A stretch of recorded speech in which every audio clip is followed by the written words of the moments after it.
참매 예수님, 이관이 필립보입니다. 마태복음서 19장 16절에서 30절 가르침을 합니다. 기도하고 시작합니다. 성부와 성자와 성령의 이름으로 아멘.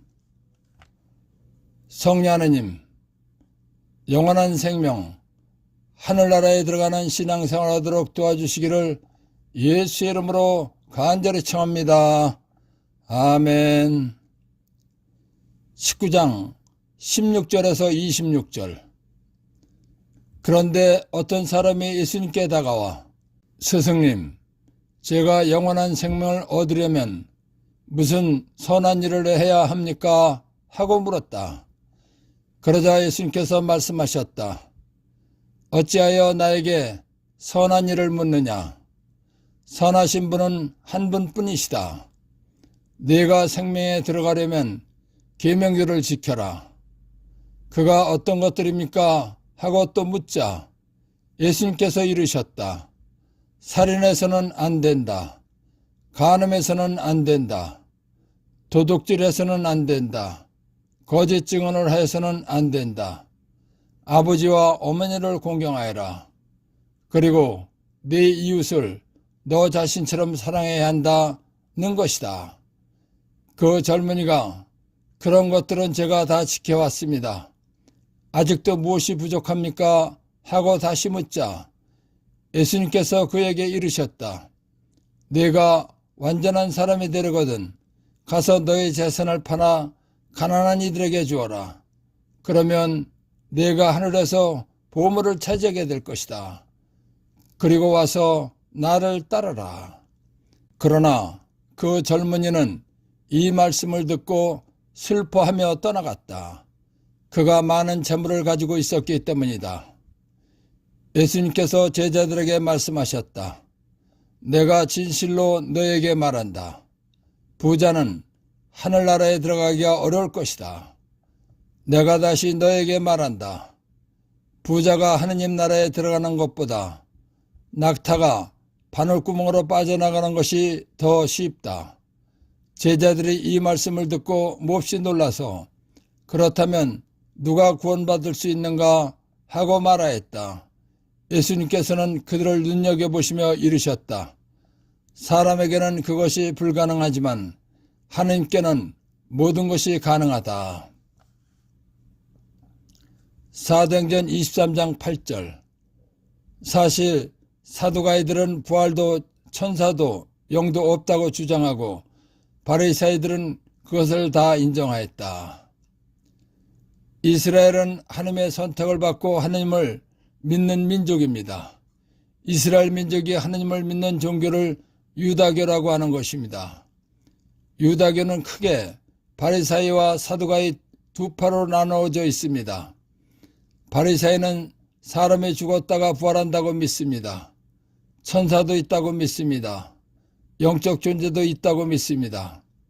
그런데 사두가이는 부활도 없고 영적 존재도 없다고 주장합니다. 그러니까 예수님께 영원한 생명을 얻으려면 무슨 선한 일을 해야 합니까? 하고 물은 부자 청년은 바리새이거나 바리새이의 가르침을 따르는 사람입니다. 예수님께서는 부자 청년이 질문한 영원한 생명을 얻으려면 하늘나라에 가려면 계명, 십계명들을 지키라고 말씀하셨습니다. 예수님께서 말씀하신 계명은 예수님 믿고 세례, 구원받은 사람이 지키는 것입니다. 그러니까 예수님 믿고 세례받으면 영원한 생명을 얻을 수 있다는 것입니다.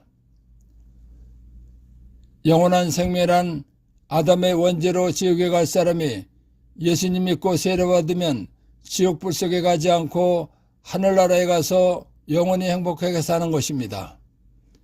부자 청년이 예수님께 제가 영원한 생명을 얻으려면 무슨 선한 일을 해야 합니까? 하고 질문했습니다.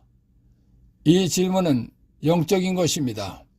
부자 청년의 질문에 예수님께서는 살인해서는 안 된다. 간음해서는 안 된다.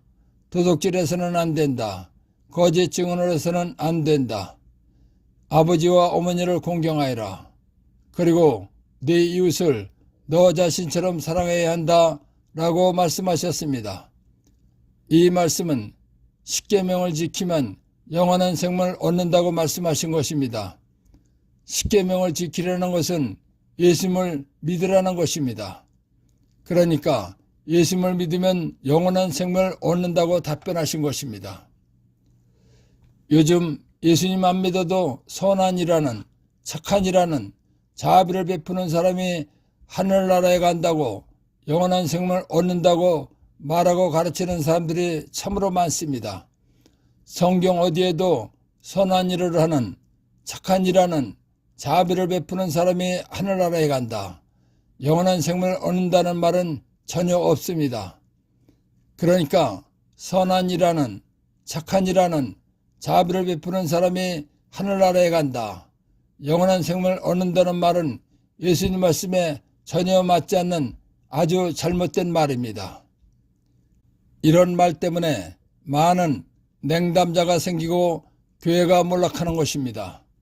왜냐하면 예수님 안 믿어도 자비를 행하는 착한 일하는 사람은 영원한 생명을 얻는다, 하늘나라에 간다라고 했기 때문입니다.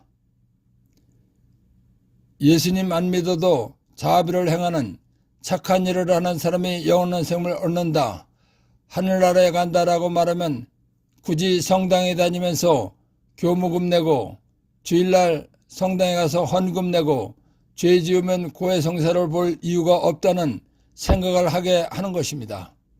그러다 보면 성당에 다니지 않는 것이 현명하다는 생각을 하게 되는 것입니다. 이런 생각이 들면 성당에 다니지 않게 되는 것입니다. 그렇기 때문에 냉담하는 것입니다. 예수님 안 믿어도 자비를 행하는 착한 일을 하는 사람이 영원한 생명을 얻는다, 하늘나라에 간다라고 말하는 것은 냉담하라고 가르치고 권하는 것과 마찬가지입니다. 성경 어디에도 자비를 행하는 착한 일을 하는 사람이 영원한 생명을 얻는다, 하늘나라에 간다 라는 말은 단 한마디도 없습니다. 비슷한 말도 전혀 없습니다. 예수님 안 믿어도 자비를 행하는 착한 일을 하는 사람이 영원한 생명을 얻는다, 하늘나라에 간다라고 말하면 전교할 이유도 없고 전교하지 말라는 것과 같은 것입니다. 왜냐하면 예수님 안 믿어도 자비를 행하면 착한 일하면 영원한 생명을 얻는다, 하늘나라에 간다라고 했기 때문입니다. 저는 실제로 전교하면서 그런 말을 들어보았습니다. 천주교에서 세운 고등학교를 다닌 여자분이었습니다. 성당에 다니면서 예수님 믿고 살아야 죽은 다음에 하늘나라에 갑니다 라고 말했더니 꼭 성당에 다녀야 하늘나라에 갑니까? 라고 반문하면서 하는 말이, 성당에 다니는 친구들이 말하는데 착하게 살면 하늘나라에 간다고 말한다는 것입니다. 신자들이 이렇게 하는 말을 들은 사람이 성당에 나올 리가 없는 것입니다. 예수님 안 믿어도 자비를 행하는 착한 일을 하는 사람은 영원한 생명을 얻는다, 하늘나라에 간다라고 말하는 것은 전교하지 않아도 된다는 것과 같은 것입니다. 더 노골적으로 말하면 전교하지 못하게 하는 것과 같은 것입니다. 예수님께서는 온 세상에 가서 복음, 기쁜 소식을 전하라고 하셨습니다. 복음은 아담의 원죄로 누구나 지옥불 속에 가게 되어 있다. 그런데 예수님께서 지옥불 속에 갈 내 죄값인 죽음을 대신해서 십자가에서 피를 흘리시고 생명을 바쳐 죽으셨다. 그래서 예수님 믿고 세례받으면 죄에서 구원받고 하늘나라에 가는 영원한 생명을 얻는 것이다 라는 것입니다. 그런데 예수님 안 믿어도 자비를 행하는 착한 일하는 사람은 영원한 생명을 얻는다, 하늘나라에 간다 라고 말하거나 가르치는 사람은 예수님께서 복음, 기쁜 소식을 전하라고 하신 말씀과 완전히 반대되는 말을 하는 것입니다. 그리고 예수님께서는 복음 선포, 전교를 하라고 하셨는데 하지 않아도 된다라고 하는 것과 같은 것입니다. 예수님 안 믿어도 자비를 행하는 착한 일하는 사람은 영원한 생명을 얻는다, 하늘나라에 간다 라고 말하는 것은 예수님을 믿지 않아도 된다는 말이기 때문에 교회가 몰락하게 하는 원인이 되게 하는 것입니다. 이런 말을 하는 사람들은 교회를 몰락하게 하는 것이기 때문에 심판 때 어떤 일이 벌어지나 보겠습니다. 심판은 예수님 말씀을 학문으로 연구한 사람들의 주장으로 하는 것이 아닙니다. 즉 신학자들의 주장대로 심판하는 것이 아닙니다. 심판은 영원히 변하지 않고 그대로 집행되는 진리인 예수님 말씀으로 하는 것입니다. 마태복음 10장 36절에서 37절. 내가 너에게 말한다. 사람들은 자기가 짓거린 쓸 때 터무니없는 말을 심판날에 해명해야 할 것이다. 내가 한 말에 따라 너는 의롭다고 선고받기도 하고 내가 한 말에 따라 너는 단죄받기도 할 것이다. 예수님께서는 쓸 때 터무니없이 짓거릴 말까지도 심판날에 해명해야 한다라고 말씀하셨습니다. 그리고 그 말에 따라서 단죄받기도 한다고, 죄인으로 판결받게도 된다고 말씀하셨습니다. 그렇기 때문에 예수님 안 믿어도 자비를 행하는 사람은, 착한 일하는 사람은 영원한 생명을 얻는다, 하늘나라에 간다 라고 예수님과 반대되는 말을 해서 냉담을 하게 만들고 예수님을 믿지 못하게 해서 교회를 몰락하게 하는 말을 한 사람은 심판 때 단죄를 받을 것입니다. 야고보서 3장 1절. 나의 형제 여러분, 많은 사람이 교사가 가르치는 사람이 되려고 하지는 마십시오. 여러분도 알다시피 우리는 엄한 심판을 받을 것입니다. 강론이나 가르치는 사람들은 야고보서 말씀을 마음에 간직하고 예수님 말씀에 맞는 말만 해야 됩니다. 그렇지 않고 예수님 말씀과 반대되는 말을 하면 엄한 심판을 받는 불행한 일이 닥친다는 것을 명심해야 합니다. 마르코복음 16장 16절. 믿고 세례를 받는 이는 구원, 영원한 생명을 받고 믿지 않는다는 단죄를 받을 것이다. 마르코복음 말씀대로 예수님 믿고 세례받아야 구원받는 것이다. 구원받은 사람이 영원한 생명을 얻은 하늘나라에 가는 것이다 라고 예수님 말씀대로 가르쳐야 합니다. 그래야 미지근한 신앙생활을 하는 사람들이 열심히 믿고 냉담자가 돌아오고 믿지 않는 사람들도 믿게 할 수 있는 것입니다. 이와 같이 예수님 말씀을 사실대로 가르치면 교회가 몰락이 멈추고 부흥하고 성장 발전하게 되는 것입니다. 그리고 성경이 원하는 하나님 아버지의 뜻대로 이 세상 모든 사람들이 예수님을 믿고 하나님 아버지를 찬미 찬양하는 일이 일어나게 되는 것입니다. 즉 아버지의 뜻이 하늘에서와 같이 땅에서도 이루어지소서라고 매일같이 수시로 기도하는 주님의 기도가 이루어져서 예수님께 영광을 드리게 되는 것입니다. 성경 전체가 알려주는 하나님의 뜻은 이 세상 모든 사람이 예수님 믿고 구원받는 것입니다. 그래서 구원받고 하늘나라에 가게 해주시려고 예수님을 구원자로 이 세상에 보내주시어 사람의 모든 죄값인 죽음을 대신해서 피를 흘리시고 생명을 바쳐 죽어주시게 하신 것입니다. 성경을 설명, 가르침, 강론할 때는 성경이 알려주는 전체적인 뜻을 깨달아 알고 하나님의 뜻이 이루어지도록 해야 하는 것입니다. 그리고 성경을 설명, 가르침, 강론하는 사람은 하나님, 예수님을 잘 믿게 해서 영광스럽게 해드려야 하는 것입니다. 그러면 예수님으로부터 충실한 종이라고 칭찬을 받게 되는 것입니다. 그리고 하늘나라도 예수님으로부터 환영받으면서 들어가게 되는 것입니다. 예수님께서는 하나님 아버지의 성경 전체가 알려주는 뜻을 깨달아 알고 예수님을 영광스럽게 해드리는 사람을 영광스럽게 해주시는 하느님이십니다. 성경을 설명, 가르침, 강론할 때는 이것을 꼭 명심하고 예수님을 영광스럽게 드리시고 영광받는 사람이 되어야 하는 것입니다. 부자 청년의 질문을 받으신 예수님께서는 어찌하여 나에게 선한 일을 묻느냐? 선하신 분은 한 분뿐이시다. 내가 생명에 들어가려면 계명들을 지켜라 하고 말씀하셨습니다. 예수님께서 말씀하신 선하신 분은 하느님 아버지이십니다. 예수님께서는 부자 청년에게 영원한 생명에 들어가는 방법을 설명해 주기 시작하셨습니다. 살인해서는 안 된다. 간음해서는 안 된다. 도둑질해서는 안 된다. 거짓 증언을 해서는 안 된다. 아버지와 어머니를 공경하여라. 그리고 네 이웃을 너 자신처럼 사랑해야 한다는 것이다 라고 말씀해 주셨습니다. 예수님의 말씀을 들은 부자 청년은 그런 것들은 제가 다 지켜왔습니다 하고 대답하였습니다. 즉 이미 영원한 생명을 얻을 일을 해왔다는 것입니다. 그러면서 그 사람은 자기를 자랑하려고 했는지 아직도 무엇이 부족하냐고 물었습니다.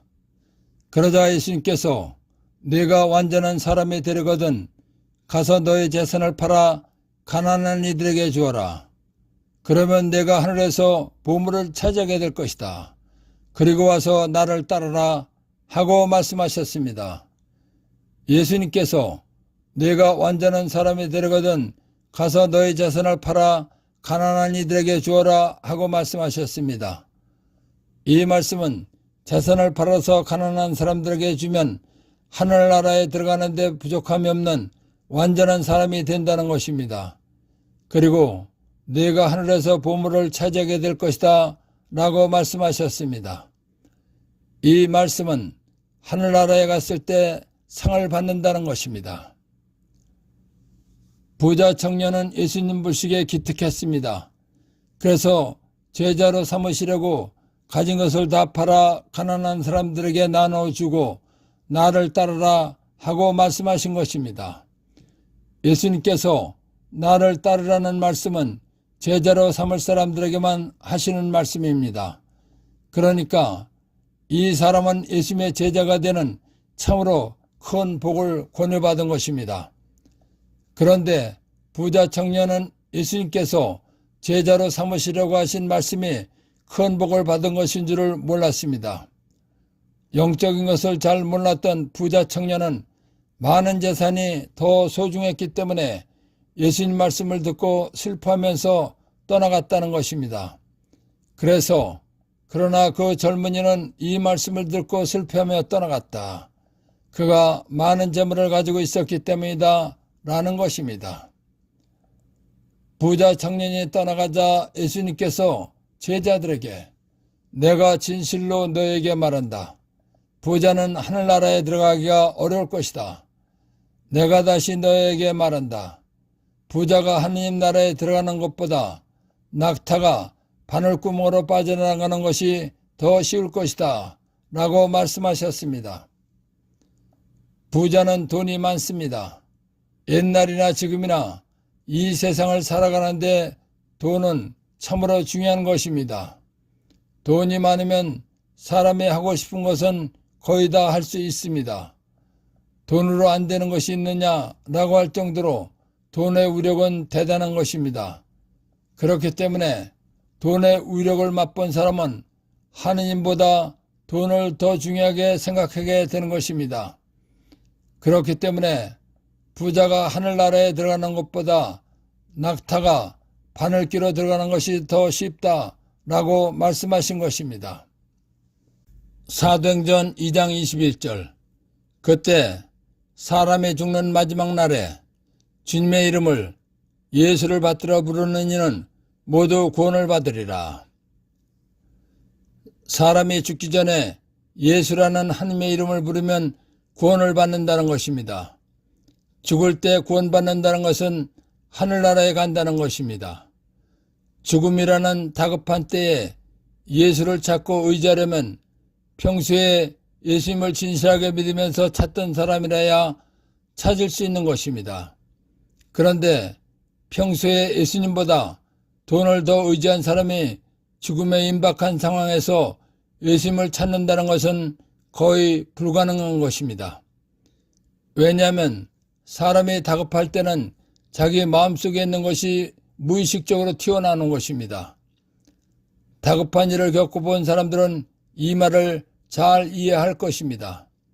아주 다급한 순간에 어떤 말을 해야 좋은 것인지 차분하게 생각하고 말하는 사람은 이 세상에 거의 없을 것입니다. 그러니까 부자는 평소에 다급한 일이 생기면 예수님을 찾지 않고 돈을 생각할 것입니다. 그렇기 때문에 부자가 하느님 나라에 들어가는 것보다 낙타가 바늘길로 들어가는 것이 더 쉽다라고 말씀하신 것입니다.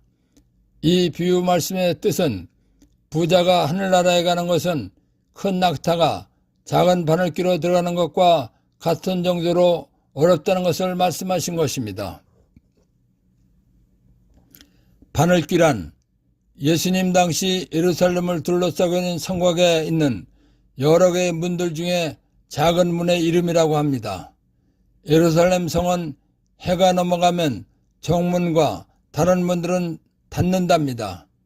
그러나 바늘길이라는 이름을 가진 작은 문은 밤에도 들어가는 문이랍니다. 이 문은 작기 때문에 사람만 통과하는 문이랍니다. 그렇기 때문에 낙타는 통과할 수 없는 것입니다. 그래서 부자가 하느님 나라에 들어가는 것보다 낙타가 바늘길 문으로 들어가는 것이 더 쉽다라고 말씀하신 것입니다. 또 하나의 바늘길은 우리가 알고 있는 옷을 꿰맬 때 사용하는 바늘 끝에 구멍이 있는 부분을 말하는 것입니다. 그 작은 구멍으로 낙타는 절대로 통과할 수 없습니다. 그런데 예수님께서 부자가 하느님 나라에 들어가는 것보다 낙타가 바늘길로 들어가는 것이 더 쉽다라는 말씀을 하셨습니다. 이 말씀은 비유 말씀입니다. 예수님께서 비유 말씀을 하신 이유는 부자는 하나님을 믿고 의지하기보다는 돈을 믿고 돈에 의지하는 특성이 있기 때문입니다. 예수님께서 재물을 많이 가진 자들이 하느님 나라에 들어가기는 참으로 어렵다. 부자가 하느님 나라에 들어가는 것보다 낙타가 바늘길로 들어가는 것이 더 쉽다라는 말씀을 하셨습니다. 그러자 사람들이 그러면 누가 구원을 받을 수 있는가 하고 말하였습니다. 그러자 예수님께서 사람에게는 불가능한 것이라도 하느님께는 가능하다라고 말씀하셨습니다. 이 말씀은 부자도 하늘나라에 들어갈 수 있다는 것입니다. 부자가 하늘나라에 들어가려면 예수님 인정받는 믿음이 있어야 합니다. 부자가 예수님 인정받는 믿음이 있으려면 예수님을 열심히 믿으면 되는 것입니다. 예수님을 열심히 믿으려고 하면 성령 하나님께서 믿음을 주십니다. 성령 하나님께서 믿음을 주시면 예수님 인정받는 믿음 생활을 할 수 있는 것입니다. 예수님 인정받는 믿음 생활하는 부자들은 일반적인 부자들처럼 인생의 모든 문제를 돈에만 의지하는 것이 아닙니다. 예수님 인정받는 믿음 생활하는 부자들은 인생의 모든 문제를 예수님께 의지하는 사람들입니다. 이런 부자는 죽음에 임박한 다급한 상황에서도 돈보다는 예수님을 찾기 때문에 하늘나라에 들어갈 수 있는 것입니다. 그래서 예수님께서 이르셨다. 사람에게는 불가능한 것이라도 하느님께는 가능하다라고 말씀하신 것입니다. 1. 제가 영원한 생명을 얻으려면 무슨 선한 일을 해야 합니까? 계명, 10계명을 지키라고 하셨습니다. 계명은 예수님 믿고 세례, 구원받은 사람이 지키는 것입니다. 쉽게 말하면 예수님 믿고 세례 받으라는 것입니다. 2. 선한 일, 인간적인 선한 일과 영적인 선한 일이 있습니다.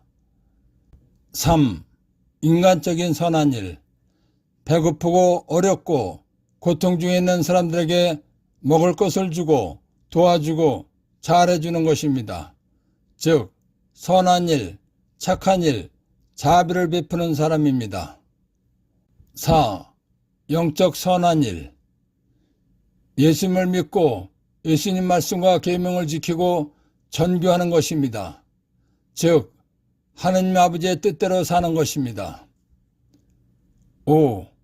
영원한 생명이란 아담의 원죄로 지옥불 속에 갈 사람이 예수님 믿고 세례받으면 육신이 죽은 다음 영사람 영원히 지옥불 속에 가지 않고 하늘나라에 가서 영원히 행복하게 사는 것입니다. 6. 선하신 분은 한 분뿐이시다.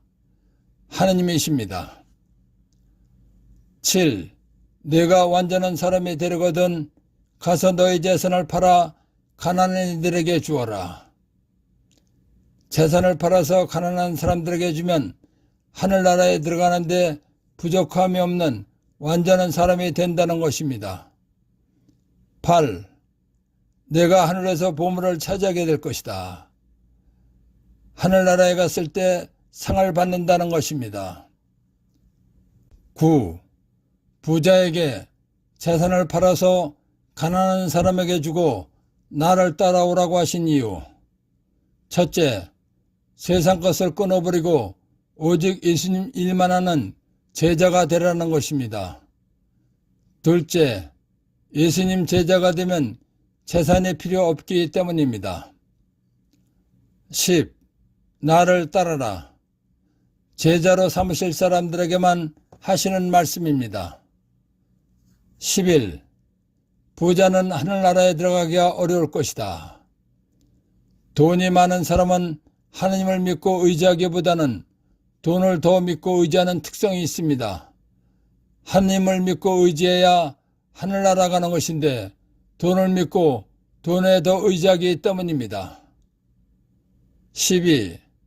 부자가 하늘나라에 들어가기 어렵다는 말씀은 다음과 같은 사람들에게 하신 말씀입니다. 첫째, 돈을 믿고 예수님, 하느님께 의지하지 않는 부자. 둘째, 예수님, 하느님께 의지하지 않는 교만한 사람. 셋째, 영적으로 무식해서 예수님, 하느님께 의지하지 않는 사람. 넷째, 가난해도 예수님, 하느님께 의지하지 않는 사람.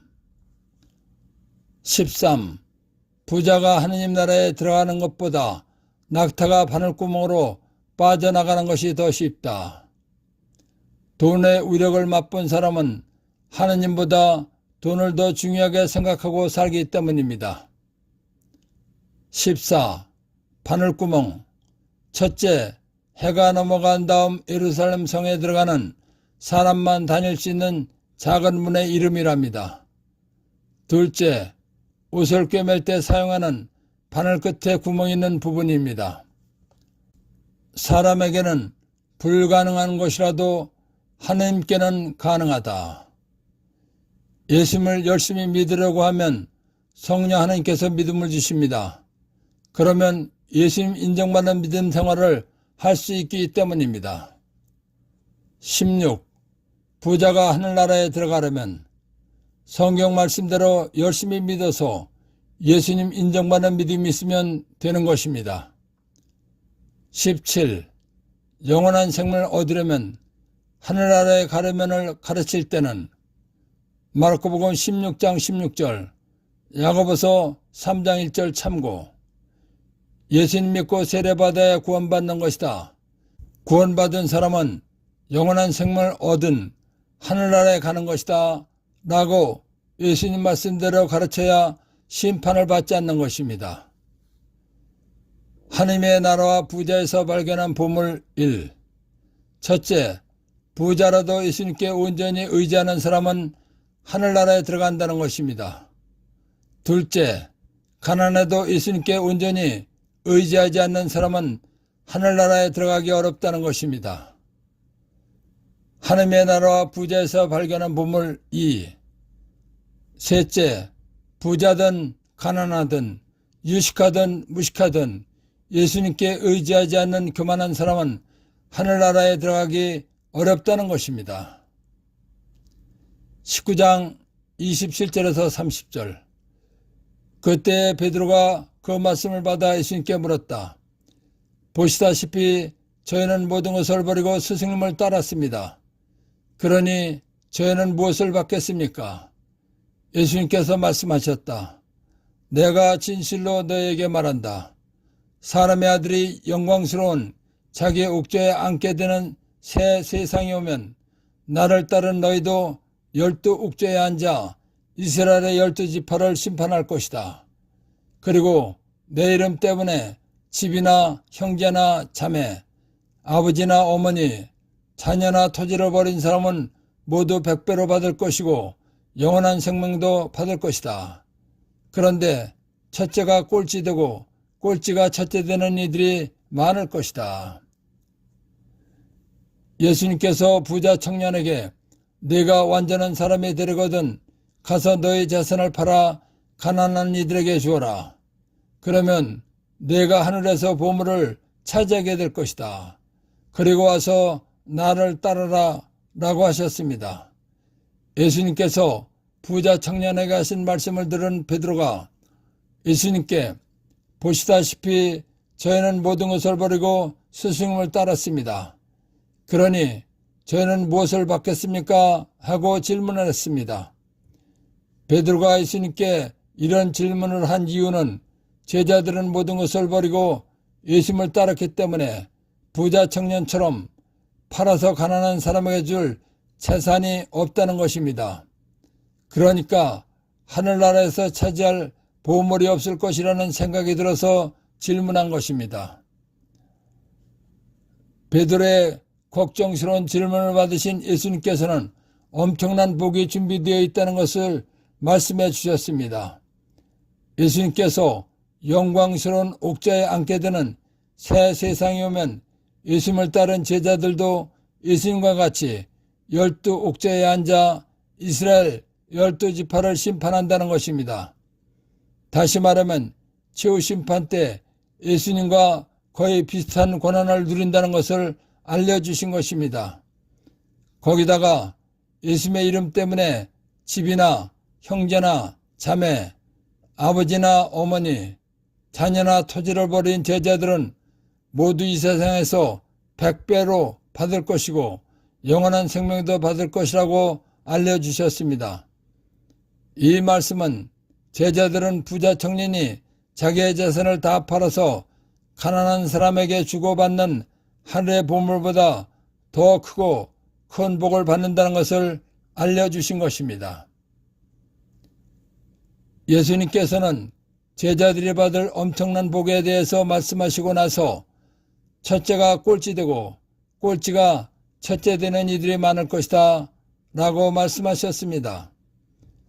예수님께서는 사람을 만드신 삼위일체 하느님이시기 때문에 사람의 마음을 너무나 잘 아십니다.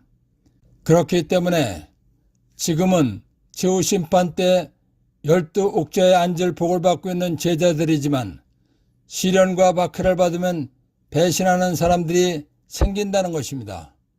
그런 사람들은 복을 받지 못한다는 것입니다. 그래서 지금은 첫째가 난 믿음이지만 꼴찌의 믿음이 되는 사람들이 있다는 것입니다. 그러나 지금은 꼴찌의 믿음을 가진 사람이라도 시련과 박해를 받을 때 끝까지 믿음을 버리지 않는 사람은 첫째가 난 믿음이라는 인정을 받는다는 것입니다. 그런데 이렇게 믿음의 변화가 생기는 사람들이 많을 것이다 라는 것입니다. 그런데 첫째가 꼴찌되고 꼴찌가 첫째 되는 이들이 많을 것이다 라고 말씀하신 것입니다. 1. 첫째가 꼴찌되고 최후 심판 때 12옥좌에 앉을 복을 받고 있는 제자들이지만 시련과 박해를 받으면 배신하는 사람들이 생긴다는 것입니다. 2. 꼴찌가 첫째 되는 이들이 많을 것이다. 꼴찌의 믿음을 가진 사람이라도 시련과 박해를 받을 때 끝까지 믿음을 버리지 않는 사람은 첫째가 난 믿음이라는 인정을 받는다는 것입니다. 그런데 그런 사람들이 많을 것이다 라는 것입니다. 따름과 보상에서 발견한 보물. 성경을 읽고 배워서 죽는 날까지 변함없이 잘 믿고 살다가 하늘나라에서 첫째 대접받는 사람이 되어야 한다는 것입니다. 영원한 생명에 들어가는 신앙생활하도록 도와주신 성령 하나님과 하나님 아버지와 예수님께 감사의 큰 박수를 드립시다. 아멘.